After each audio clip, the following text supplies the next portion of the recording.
बिस्मिल्लाहिर्रहमानिर्रहीम। अस्सलाम वालेकुम। तनवीर अहमद स्पीक चैनल में आपकी खिदमत में एक और लेक्चर के साथ हाजिर है। जैसा कि आप जानते हैं कि हमने अभी 10th की फिजिक्स के लेक्चर का आगाज़ किया जा चुका है और उसमें यूनिट 10 यानी कि पहला यूनिट हम रिकॉर्ड करके अपलोड कर चुके हैं। इससे पहले 9th और 10th की फिजिक्स, बायोलॉजी और इंग्लिश के लेक्चर अभी ऑलरेडी रिकॉर्ड करके अपलोड कर चुके हैं। तो इससे पहले लेक्चर्स का बाकायदा आगाज़ करें। तमाम स्टूडेंट जो ऑलरेडी मौजूद हैं उनसे गुजारिश है इस चैनल को सब्सक्राइब करने के बाद बेल आइकन को लाजमी क्लिक करें, ताकि आने वाले दिनों में जितने भी लेक्चर यहाँ पे अपलोड होंगे उनका इंटीमेशन आपको ईमेल आईडी पे मिल सके और आप उससे मुस्तफीद हो सकें। और इसके साथ साथ आप अपनी बारी भरकम फीस जो अकेडमीज में और प्राइवेट स्कूल्स में अदा कर रहे हैं इन तमाम चीज़ों को समझने के लिए, तो पूरे का पूरा यूनिट A to Z यहाँ पे हम रिकॉर्ड करके अपलोड कर रहे होते हैं, तो आप इससे मुस्तफीद हो सकते हैं। स्पीड तेज होती है लेक्चर्स की क्योंकि स्कॉलर्स रिकॉर्ड कर रहे होते हैं। आप इसको स्टेप बाय स्टेप को स्टॉप कर करके पॉज कर करके इन लेक्चर्स को बुक के साथ कंपैरिजन करके आप देख सकते हैं। हम इंग्लिश मीडियम की किताब को डाउनलोड किया हुआ है पंजाब टेक्स्ट बुक जो डिपार्टमेंट है उसकी वेबसाइट से।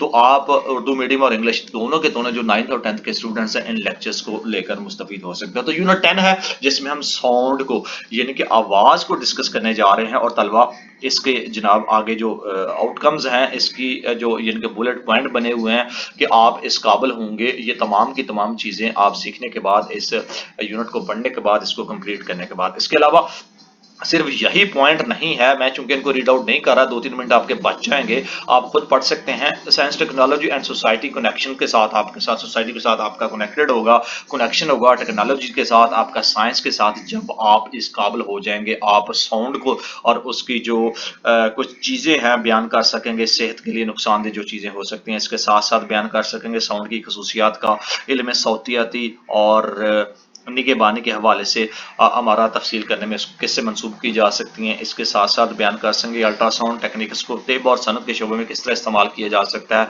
नंबर 4 पे आप इसको ये करना सीख जाएंगे कि आपका नरम मटीरियल्स क्लास और रूम्स और अवामी इज्तिमा वाली जगहों से गूंज के अंसर को किस तरह कम करने के लिए इस तमाम चीज़ों को इस्तेमाल कर सकते हैं साउंड के कंटेक्स में। साइंस और टेक्नोलॉजी के साथ जब आपकी चीज़ें मिल जाएंगी, तो आइए आगे बढ़ते हैं। We know the vibration of objects, हम जानते हैं कि अजसाम की जो वाइब्रेशन किसी भी मीडियम में वेव्स पैदा करती है। मिसाल के तौर पर रिपल टैंक की वाइब्रेशंस पानी की सतह पर वेव्स पैदा करती है। इसमें मीडियम जो होता है वो माया है, लेकिन ये मीडियम गैस और ठोस भी हो सकते हैं।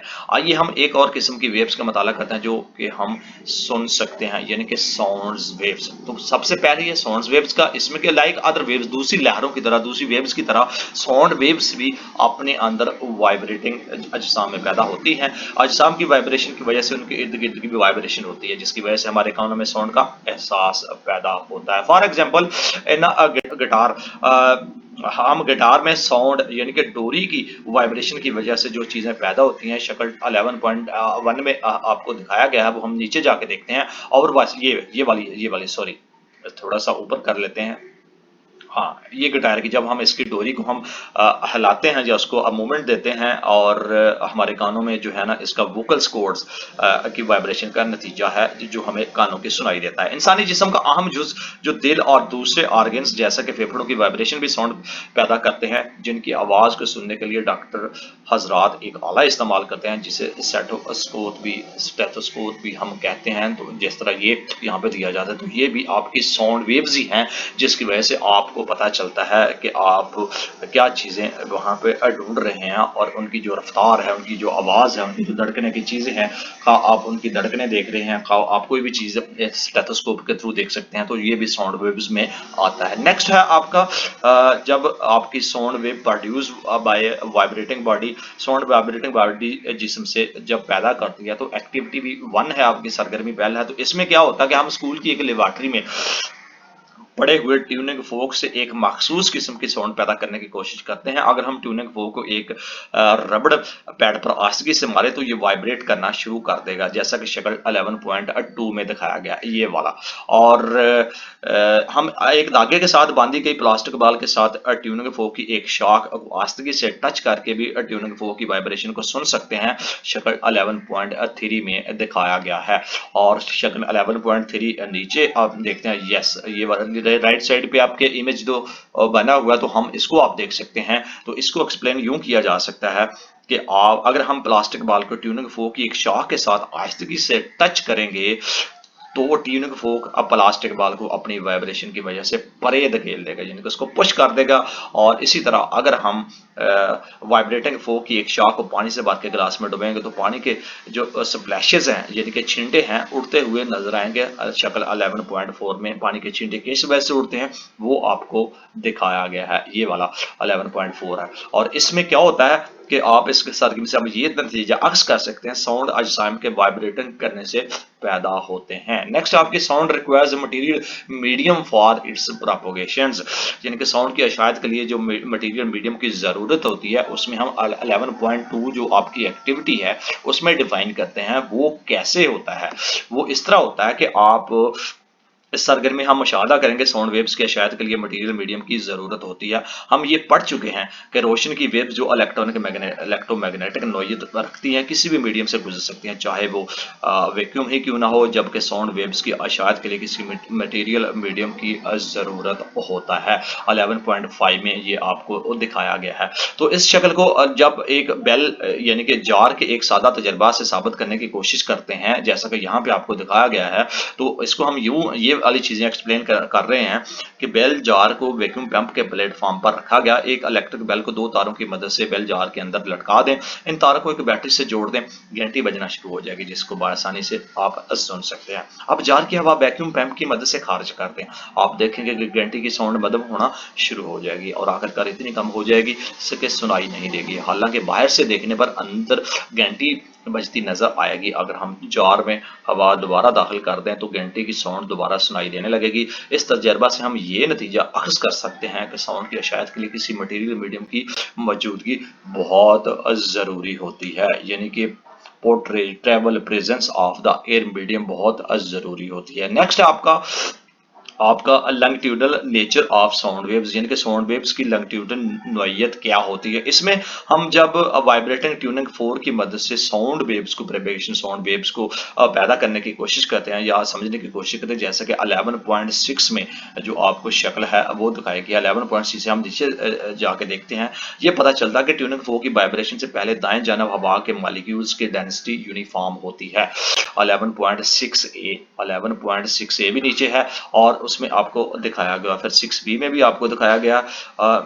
इसके साथ साथ जिससे कंप्रेशन पैदा होता है, ये पहली तय अपनी दबाव यानी कि कंप्रेशन की अगली तय तक मुंतकिल कर देती है। इस तरह ये अमल आपका जारी रहता है। एक लम्हा के बाद शाख पोजीशन A से B या B से A की तरफ हरकत करना शुरू कर देती है। शक्ल 11.6C में जिससे शाख मुतसल हवा की तय में प्रेशर कम हो जाता है और इस तय के मॉलिक्यूल्स एक दूसरे से परे हट जाते हैं, यानी कि रेयरफेक्शन पैदा हो जाता है। ये रेयरफेक्शन एक तय से दूसरी तय तक मुंतकिल होता है और ये अमल जारी रहता है, जैसा कि ट्यूनिंग फोर्क आगे पीछे एक तय से दूसरी तय तक मुंतकिल होता है और ये अमल जारी, जैसा कि ट्यूनिंग फोर्क आगे पीछे तेज हरकत करता है, इसलिए कंप्रेशन और रेयरफेक्शन बारी बारी पैदा होते रहते हैं और आगे बढ़ते चले जाते हैं। सो जो कंप्रेशन होता है और रेयरफेक्शन होता है, उसके सिलसिले को हम साउंड वेव्स का नाम देते हैं और ये तमाम की तमाम 11.CVG जो शक्लें हैं वो आपको दिखाई देंगी। 11.6C वो जो ऊपर है, यस ABC जो आपने ऊपर देखे हैं वो आपको दिखाई देंगी,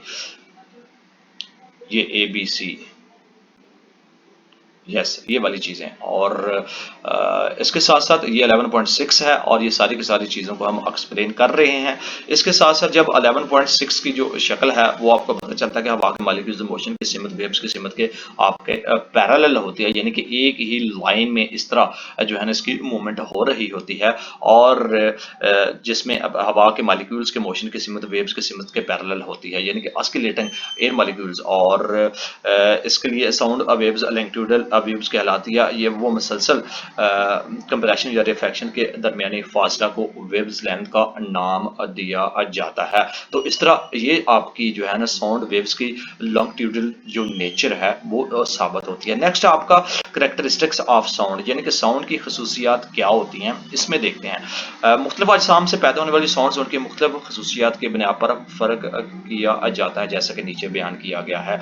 वो कैसे होगा, लाउडनेस साउंड की वो खसूसियात जिनकी वजह से हम बुलंद और मध्यम साउंड में फ़र्क कर सकें लाउडनेस कहलाती है। When we talk to our friends, जब हम अपने किसी दोस्त से बात कर रहे होते हैं तो हमारी साउंड बहुत मध्यम होती है। जब अगर हम किसी मजमे से खिताब होकर करना हो तो हमें ऊंची आवाज़ से बोलना पड़ता है। साउंड की लाउडनेस बहुत से अवामल पर मुनहसर होती है जिन्हें हम नीचे बयान कर चुके हैं। और वो किस तरह होती है, आइए चलते हैं आगे बढ़ते हैं। Amplitude of A vibrating body, यानी कि एम्पलीट्यूड ऑफ वाइब्रेटिंग बॉडी में क्या होता है, वाइब्रेटिंग जिस्म का एम्पलीट्यूड क्या होता है। नंबर ए में ये देखते हैं, साउंड की जो लाउडनेस है वाइब्रेटिंग जिस्म के एम्पलीट्यूड के साथ बदल जाती है, जैसा कि शक्ल 11.7 में दिखाया गया है। ये वाली इस तरह मूवमेंट होती है तो इसकी चेंजिंग होती रहती है, इसमें तब्दीली आती रहती है। हम सितार की डोरी की शिद्दत के साथ खींचे तो उसे बुलंद साउंड पैदा होगी। इस तरह अगर हम ड्रम को जोर से बजाएं तो उसकी मेम्ब्रेन का एम्पलीट्यूड बढ़ जाता है, जिसकी वजह से हमें एक ऊंची आवाज सुनाई देती है। Area of the vibrating body, vibrating जिस्म का एरिया जो होता है उसमें हम अगर बातचीत करें, साउंड की लाउडनेस वाइब्रेटिंग जिस्म के एरिया बार भी मुनहसर होती है। मिसाल के तौर पर बड़े ड्रम से पैदा होने वाली साउंड छोटे ड्रम की साउंड से ज़्यादा होती है क्योंकि इसका वाइब्रेटिंग एरिया ज़्यादा होता है। इस तरह हम पढ़ चुके हैं कि जब हम ट्यूनिंग फोर्स को रबड़ पैड पर मारते हैं तो धीमी साउंड पैदा होती है, लेकिन अगर किसी वाइब्रेटिंग ट्यूनिंग फोर्स को किसी मेज की सतह पर हम उधर रखें तो ऊंची साउंड सुनाई देगी। इससे ये नतीजा निकलता है कि किसी जिस्म का वाइब्रेटिंग का जो एरिया है वो उसके लाउडनेस से बढ़ने से उसकी आवाज़ भी हमें ज़्यादा सुनाई देती है। तो इस तरह ये जो है ना आपका वाइब्रेटिंग जिस्म का एरिया है जिससे आपको आपकी जो आवाज़ है उसमें बढ़ने में आपको जो मदद फराहम होती है उसको हम बता रहे हैं।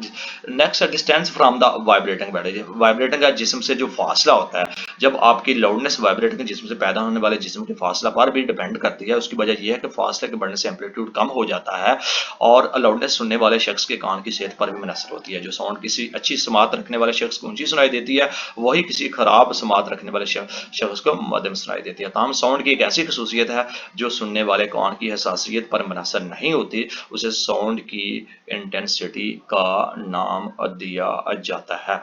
तो इस तरह ये आपकी जो है ना जो वाइब्रेटिंग जिस्म से फासला है वो आप इस तरह इससे मालूम कर सकते हैं। नेक्स्ट आपकी पिच है। पिच साउंड की वो खसूसियत है जिससे हम किसी बाहरी और बारीक साउंड में वाज़ेह फ़र्क महसूस कर सकते हैं। पिच साउंड की फ्रीक्वेंसी, और ज़्यादा पिच से मुराद हाई फ्रीक्वेंसी है। औरतों और बच्चों की साउंड की फ्रीक्वेंसी मर्दों की साउंड की फ्रीक्वेंसी से ज़्यादा होती है, इसलिए औरतों और बच्चों की साउंड बारीक होती है और इसकी पिच ज़्यादा होती है। पिच और फ्रीक्वेंसी के दरमियान ताल्लुक को हम शक्ल 11.8 में दिखा चुके हैं। ये हाई पिच है, ये लो पिच है। तो इस तरह मर्दों और औरतों की पिच के दरमियान भी आप फ़र्क वाज़ेह सुन सकते हैं। क्वालिटी में क्या होता है कि आप साउंड की ये वो खसूसियत होती है जिसकी वजह से हम एक ही बुलंदी और पिच की दो साउंड में फ़र्क महसूस कर सकेंगे, उसको हम क्वालिटी का नाम देते हैं। जब हम किसी कमरे के बाहर खड़े हों तो कमरे के अंदर से आने वाली पियानो और बांसुरी की साउंड के दरमियान आसानी से आवाज़ जो है ना उसमें वाज़ेह फ़र्क कर सकते हैं। ये इन दोनों साउंड्स की क्वालिटी के दरमियान फ़र्क की वजह से है, जैसा कि शक्ल 11.9 में आपको दिखाया गया है, जो कि ट्यूनिंग फोक, बांसुरी और आपकी जो अल्फूजा से पैदा होने वाली साउंड्स की वेव्स फॉर्म्स को दिखाया गया। इन तीनों साउंड्स की लाउडनेस और पिच एक जैसी है लेकिन इनकी वेव फॉर्म से मुख्तलिफ है ना, इसी वजह से इनको क्वालिटी मुख्तलिफ होती है जिसकी वजह से इनके साउंड्स के दरमियान फ़र्क किया जा सकता है। तो इस तरह आपकी क्वालिटी जो है ना साउंड के दरमियान उनको भी आप डिफरेंशिएशन उसकी कर सकते हैं। इंटेंसिटी यानी कि शिद्दत, आवाज़ की साउंड वेव्स की एनर्जी को साउंड पैदा करने के जिस्म से जो आप अंदर पैदा होने वाली पियानो और बांसुरी की पैदा होने वाले जिस्म तक मुंतकिल करती है। साउंड की इंटेंसिटी साउंड वेव्स के एम्पलीट्यूड्स पर मुनहसर होती है। इसकी हम तारीफ यूं भी कर सकते हैं, साउंड की सिमत के आमूदन रखे हुए यूनिट एरिया से फी सेकंड मुंतकिल होने वाली जो एनर्जी होती है उसको साउंड की हम इंटेंसिटी का नाम देते हैं। साउंड की इंटेंसिटी एक फिजिकल मकदार है जिसको आसानी के साथ दुरुस्ती से नापा जा सकता है।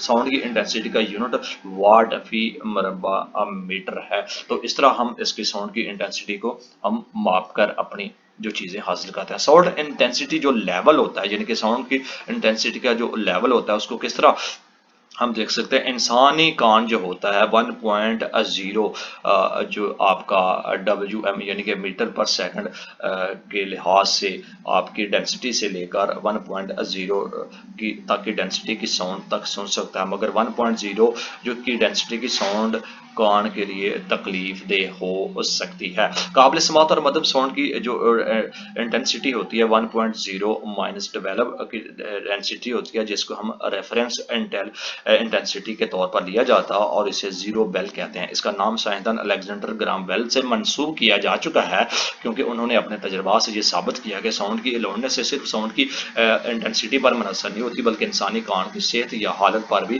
डिपेंडेबल होती है। इंसानी कान बाज इंटेंसिटी के लिए बहुत से सेंसिटिव, जबकि बाज के लिए बहुत कम एहसास होता है। इसके साथ साथ साउंड की जो लाउडनेस है उसके लॉगरिथम के डायरेक्टली प्रोपोर्शनल होती है, यानी कि लॉग हम जो है ना इस तरह ज़ाहिर करते हैं, log is equal to constant k, और लॉग आपका 11.1 आपकी जो इक्वेशंस है वो आपकी यहाँ पे पैदा होती है। यहाँ पे जो के है आपका कांस्टेंट ऑफ प्रोपोर्शनैलिटी यहाँ पे ज़ाहिर कर रहा था। अगर हम किसी मध्यम तरीन साउंड की इंटेंसिटी आई, लाउडनेस को एल, और इस तरह दूसरे साउंड की इंटेंसिटी और लाउडनेस हो तो लाउडनेस को एल, तो उनकी साउंड्स के लिए मसाबात 11.1 की मदद से हम लिख सकते हैं।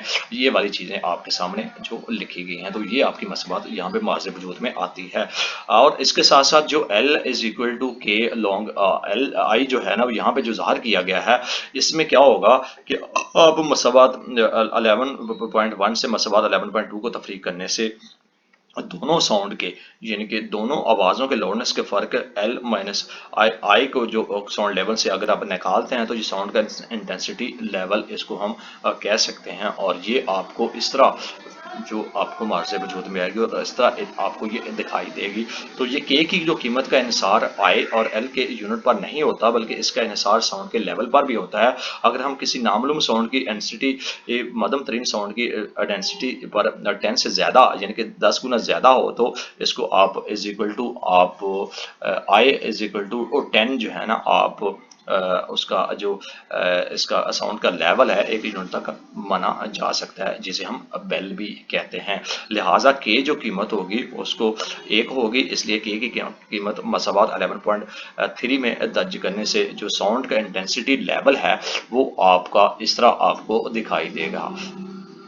नेक्स्ट है आपका, अगर 11.4 यहाँ पे इंटेंसिटी लेवल को हम देखेंगे तो आम तौर पर साउंड की जो इंटेंसिटी का यूनिट होता है बड़ा यूनिट होता है, जबकि एक जो छोटा यूनिट होता है उसमें क्या होता है कि जिसे हम बेल कहते हैं इस्तेमाल किया जाता है। जो डेसीबेल को डीबी से ज़ाहिर किया जाता है, यानी कि ये जो डीबी है आपका इससे ज़ाहिर किया जाता है। इस स्केल को हम डेसीबल कहते हैं। मुख्तलिफ साउंड्स के जो इंटेंसिटी लेवल है उसको डेसीबल में टेबल 11.1 में दिए गए हैं, उसको आप मुख्तलिफ तरीक़ों से शो कर सकते हैं। इसके अलावा आप 11.5 की जो इक्वेशंस हैं उसको हम इस्तेमाल करते हुए साउंड की लाउडनेस मालूम करने के लिए हम एक स्केल मुतय्यन कर सकते हैं। इस स्केल को हम डेसीबल का नाम देते हैं। मुख्तलिफ साउंड्स के इंटेंसिटी लेवल डेसीबल में टेबल 11.1 में दिए गए हैं। ये जो आपका वाला ये एम्पलीट्यूड है, ये डेसिबल्स हैं, और ये सारे के सारे आपके जो है ना वो इंटेंसिटी लेवल हैं आपकी साउंड्स के, जो मुख्तलिफ तरीकों से आपको दरियाफ्त करके यहाँ पे आपको टेबल दिया था, आप इसको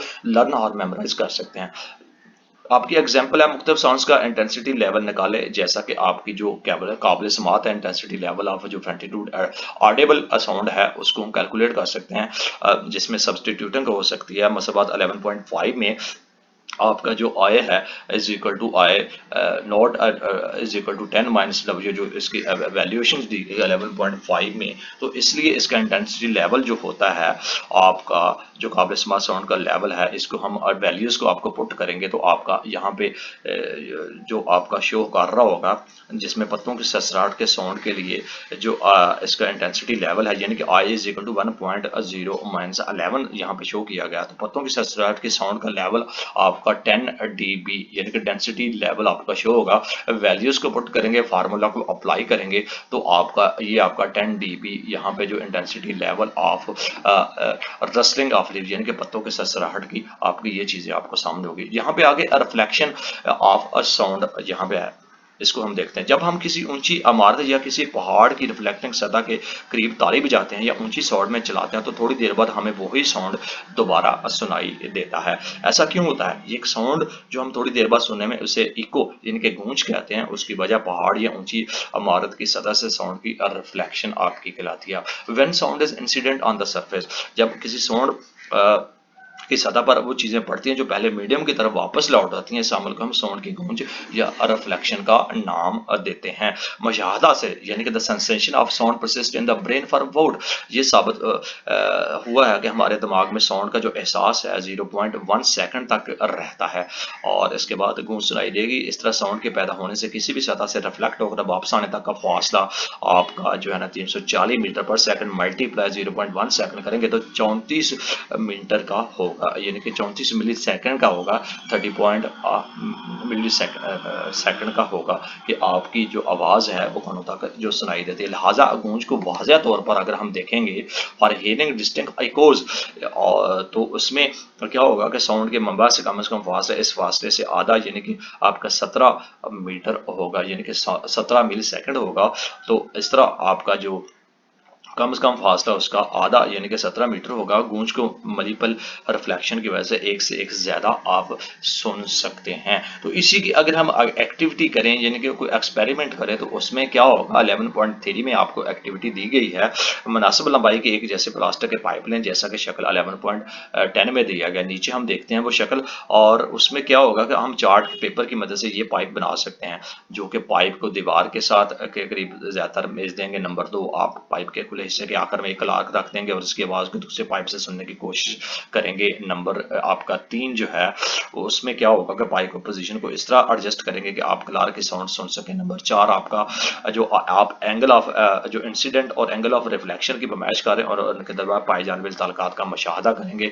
इसके साथ साथ नंबर आपका 5 होगा कि पाइप को आप दाएं तरफ से आमूदन थोड़ी सी ऊंचाई तक उठाएं और नुमा होने वाली तब्दीली का मुशाहदा करें। तो ये आपका पूरे का पूरा जो एक्सपेरिमेंट 11.10 में आपको जो दिखाया गया है, ये इस तरह आपको इसकी सरगर्मी कंप्लीट होगी। तो ये आपके सामने इस तरह सामने इमेज की शक्ल में जो दिखाया गया इस तरह का। नेक्स्ट है आपका स्पीड ऑफ साउंड, यानी कि आपका जो साउंड की स्पीड है वो किस तरह होती है। साउंड वेव्स सिर्फ इस मीडियम से गुजर सकती हैं जिसके ज़रात अब वाइब्रेट कर सकते हैं। Transmitted by medium containing particles when he vibrate, और साउंड वैक्यूम से नहीं गुजर सकते और ताहम साउंड की स्पीड के अनुसार मीडियम की नोयत पर होता है। आमतौर पर माया में साउंड की स्पीड गैसेज में साउंड की स्पीड से 5 गुना ज़्यादा होती है, जबकि ठोस अजसाम में साउंड की स्पीड गैस में साउंड की स्पीड से 15 गुना ज़्यादा होती है। हवा में साउंड की स्पीड का इंहिसार मुख्तलिफ माहौलियाती अवामल मसलन टेम्परेचर, प्रेशर और नमी पर होता है।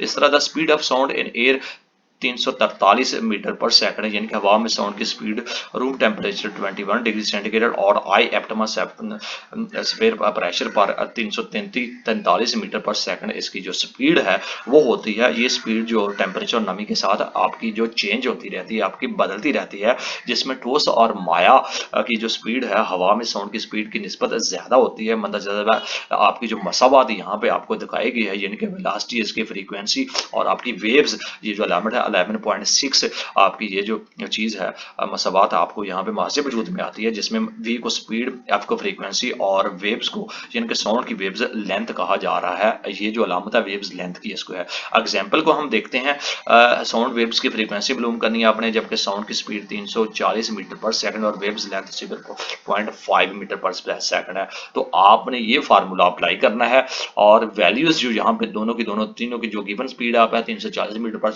वो आपने पुट करनी है। तो आपका 680 हार्ट्स जो है ना आपकी फ्रीक्वेंसी यहाँ पे आपको सॉर्ट आउट की जाएगी, यानी कि आपका आंसर आएगा। नेक्स्ट आपका measuring speed of sound by echo method. Echo method से आपने साउंड की स्पीड को किस तरह मैच कर सकते हैं। ऑपरेंट्स हर जो चीज़ें हैं मैच का फीता, स्टॉप वॉच, पैरेलल, सीधी दीवार जो बहुत अच्छी पैदा कर सकती है, अगर हम इसको प्रोड्यूस करें, यानी कि इसको प्रोड्यूस प्रोसीजर इसका क्या होगा, तरीकाकार फीता की मदद से दीवार 500 मीटर का फासला मापा गया। नंबर 2, आपका 500 मीटर के फासले से दीवार के सामने वाली ताली बजाए और मुशाहदा करें कि आप साफ गूंज सकते हैं। तसल्ली कर लें कि गूंज किसी और दीवार से यानी कि पैदा ना हो रही है। नंबर 3, आप जो है ना इसमें आप दोबारा ताली बजाना शुरू करें और स्टॉप वॉच की पहली ताली पे चला दें। ताली वाली बजाने की तादाद की गिनती करें, आप 10वीं ताली पर पहुंचे तो स्टॉप वॉच को बंद कर दें। नंबर 4, आपका अब आप इस दफ़ा ताली बजाएं कि औसत वक्त मालूम करें। ताली बजाने के औसत वक्त टी को मालूम करने के बाद आपका जो एस है, यानी कि जो is equal to V T है, यानी कि जो फार्मूला यहाँ पे अप्लाई हो रहा है, इसमें आप साउंड की स्पीड मालूम कर सकते हैं। और इसी फार्मूले के S equal to V T यानी कि वेलोसिटी और टाइम जो उसका है, वो आप इन फार्मूलाज को पुट करके ये आपकी इसकी साउंड की वेलोसिटी आप मालूम कर सकते हैं। नेक्स्ट आपका नॉइज पोल्यूशन, आपकी जो शोर की जो आलूदगी है यानी कि जो फ़ज़ा में जो होती है उसमें क्या होता है कि आप रेडियो टेलीविज़न पर नशर होने वाले प्रोग्राम में मुख्तलिफ क्वालिटी की साउंड्स को सुनकर लुत्फ़अंदोज़ होते हैं। इन आलात से पैदा होने वाले साउंड आपके कानों को भली महसूस करते हैं, अच्छे लगते हैं। ऐसे साउंड जो हमारे कानों को भली और सुरीली महसूस म्यूज़िकल साउंड कहलाती है। और ताहम कुछ साउंड्स मशीनों दरवाज़ों के बजने और बड़े शहरों में गाड़ियों की गड़गड़ाहट से पैदा होने वाली साउंड जो कानों पर अच्छा असरअंदाज नहीं रखती बल्कि कानों को नाखुशगवार महसूस होती है, शोर नॉइज़ कहलाती है। शोर की वजह से कोई साउंड्स की नामुनासिब और अचानक वाइब्रेशन है। बड़े शहरों में शोर की आलूदगी एक बहुत बड़ा मसला बन चुका है। शोर एक नाखुशगवार साउंड है जो कि इंसान और दूसरे जानदारों की सेहत के लिए बहुत मुज़हिर साबित आपका हो सकता है।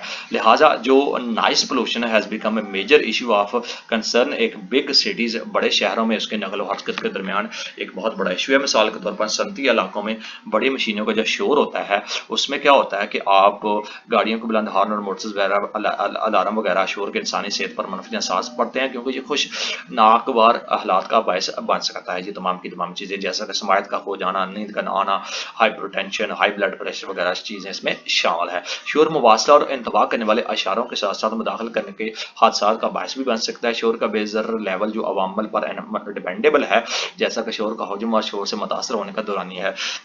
शोर का लेवल आम तौर पर बहुत से ममालिक में 8 घंटे रोज़ाना के औकात में आपका 85-90 जो है ना होता है, यानी कि 85 और 90 के दरमियान जो इसका डेंसिटी बैलेंस जो होता है, इसका लेवल होता है। शोर की आलूदगी को काबिल समात लेवल तक महदूद किया जा सकता है, जिसमें शोर की आलूदगी को माहौल दोस्त मशीनरी, साजो सामान और साउंड वेरियर सुनने के आवाज़ी आलात इस्तेमाल करने के काबिल कबूल हद तक किया जा सकता है, जिसमें आपकी तमाम चीज़ें ज़ाहिर होती हैं। ये आपका रिफ्लेक्शन है, ये रिफ्रैक्शन है और ये आपका डिफ्रैक्शन।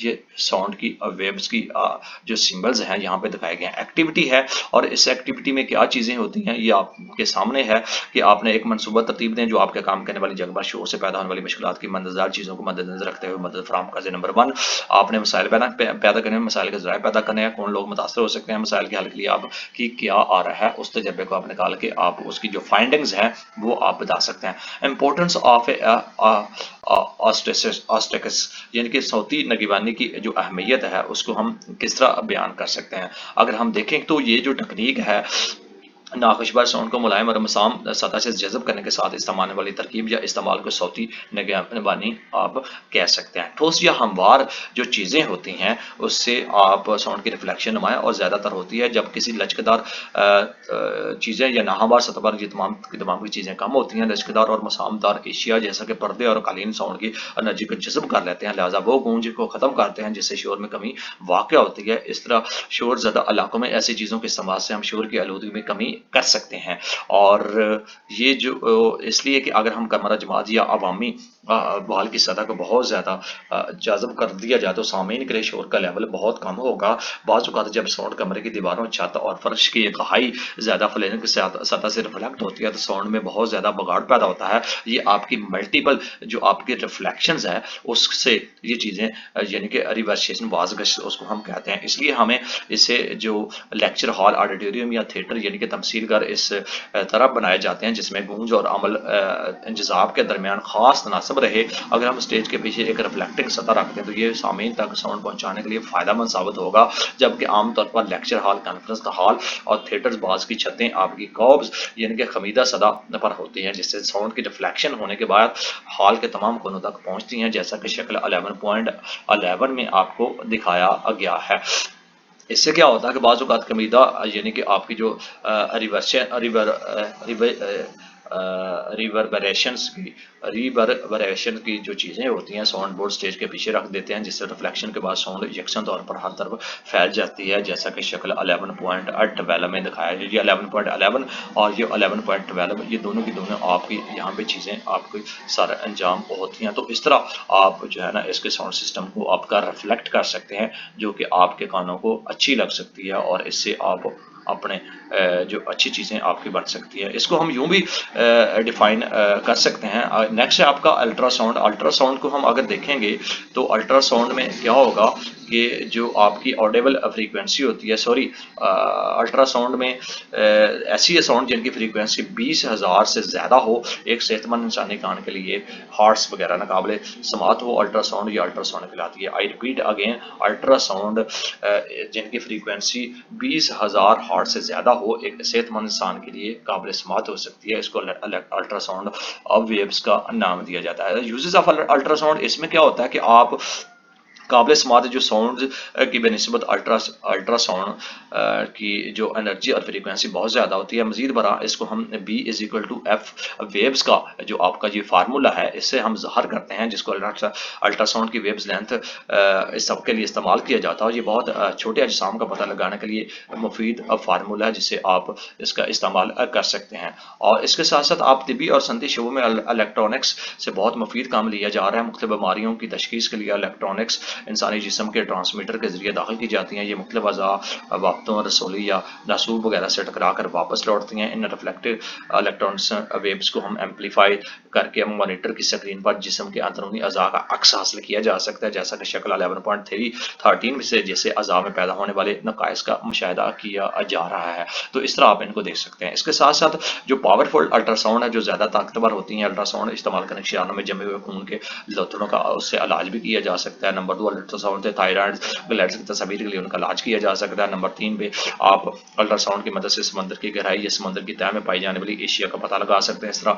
इस तरीकाकार को सोनार कहते हैं। और ट्रांसमीटर से इलेक्ट्रिकल वेव्स की समुद्र की तह की तरह भेजा गया और रिफ्लेक्ट होने वाली साउंड्स की रिसीवर के जरिए इकट्ठा किया गया है। 11.14 में जैसा कि आपको दिखाया, इलेक्ट्रॉनिक्स के खारिज होने वाले और आपस के दौरानिया का जो हिसाब लगाकर पानी में साउंड की स्पीड हम इस्तेमाल करने के समुद्र की सतह से इसका फासला हम माप कर सकते हैं, यानी कि समुद्र का भी जो फासला है उसमें पानी का स्पीड का उससे भी मापा जा सकता है। इसके साथ साथ बहुत ज़्यादा जो इन्फेक्शन ज़्यादा इंटेंसिटी वाली इलेक्ट्रॉनिक वेव्स की मदद से हम किसी माया यानी कि में मौजूद जरासीम यानी कि बैक्टीरिया को भी हम तलफ कर सकते हैं। साइज ऑफ ऑब्जेक्ट जो होता है उसमें बैक्टीरिया वगैरह को हम तलफ कर सकते हैं। इसके साथ साथ जो साउंड अफेक्ट होता है उसमें जो आप जो चीज़ें हैं जिसमें आप क्रैकर्स वगैरह और रिफ्लेक्शन वगैरह और इंटेंसिटी लेवल वगैरह, वो इन तमाम चीज़ों की मदद से इस माया के इसमें चीज़ों के मालूम कर सकते हैं। इसके साथ साथ आप वाइब्रेटर की मदद से आप जो है ना इसमें साउंड कंप्रेशन की शक्ल में एक जगह से दूसरी जगह इसका मुंतकिल कर सकते हैं। लाउडनेस साउंड की खसूसियत से बुलंद और मध्यम साउंड में इसमें मवाजना किया जा सकता है। तो ठीक है स्टूडेंट, ये था आपका एट द एंड आपका अल्ट्रासाउंड को आपने किस तरह इस्तेमाल करना और अल्ट्रासाउंड की मदद से तिब्बी और सनती शोबे में बहुत मुख्तलिफ किस्म की जो प्रॉब्लम्स हैं, बीमारियाँ हैं और उनमें जो आने वाली हार्डल्स हैं उनको आप अल्ट्रासाउंड की मदद से इन तमाम चीज़ों को इस्तेमाल से आप काबिल इस्तेमाल बना के इन तमाम चीज़ों को आप इस्तेमाल कर सकते हैं।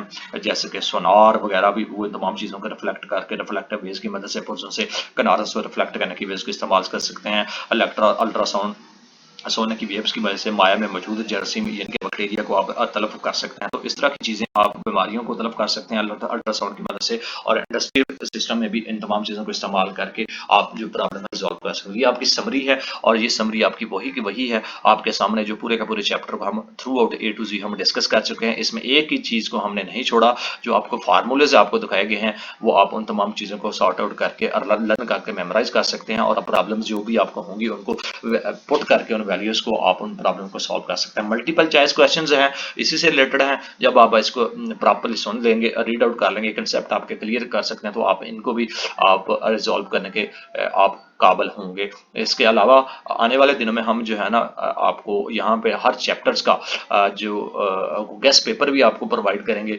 वीडियोस की शक्ल में, तो आप उनको देखकर आप हर लेक्चर्स के साथ इसको आप रिलेट कर सकते हैं ताकि उन तमाम चीज़ों को आप सॉल्व आउट करें। ये आपके न्यूमेरिकल हैं और ये उससे रिलेटेड हैं। जितने भी आपके फार्मूले यहाँ पे आपके इन्वेंट हुए हैं, मार्ज वजूद में हैं, उनको आप अप्लाई करके उन वैल्यूज़ को पुट करके आप इन प्रॉब्लम्स को इन फार्मूला की मदद से आप हासिल कर सकते हैं। तो ये था आपका यूनिट 11 और इस यूनिट 11 में हमने साउंड से रिलेटेड जो भी चीज़ें थी, यानी कि बीमारियों से इंडस्ट्री रिलेटेड या कायनात में जहाँ जहाँ भी अवेलेबल हैं साउंड और उसके वेव्स को किस तरह प्रोड्यूस किया जाता है, उसको किस तरह उसको मापा जाता है, किस तरह उसको सॉर्ट आउट किया जाता है, किस तरह उन तमाम चीज़ों को हम फाइंड आउट करके उनके मेजरमेंट कर सकते हैं, उनके फार्मूला के मुताबिक यहाँ पे अप्लाई किया है, तो आप इनको लर्न करके मेमोराइज कर सकते हैं। यूनिट 11 था आपकी फिजिक्स क्लास 10, और 10 के ये जो लेक्चर्स हैं आप इससे मुस्तफ़ीद हो सकते हैं। बारी भरकम जो फीस आप अदा कर रहे हैं अकेडमीज में, उससे आप छुटकारा हासिल कर सकते हैं। इन तमाम लेक्चर्स को सुन के फ्री ऑफ कास्ट अवेलेबल हैं तनवीर स्पीक चैनल पे।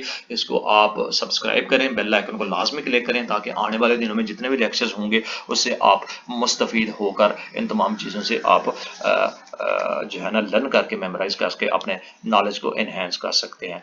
ज़्यादा से ज़्यादा शेयर करें अपना फेसबुक पे, इंस्टाग्राम पे, व्हाट्सएप पे अपने दोस्तों को, और उनको बताएं कि इस चैनल पे फ्री ऑफ कॉस्ट आप लेक्चर ले सकते हैं। इसके साथ ही हमें दीजिए इजाज़त यूनिट 12 में, जिसमें ज्योमेट्रिकल ऑप्टिक्स को डिस्कस किया जाएगा। फिर हाजिर होंगे, हमारी तरफ से अल्लाह हाफिज़।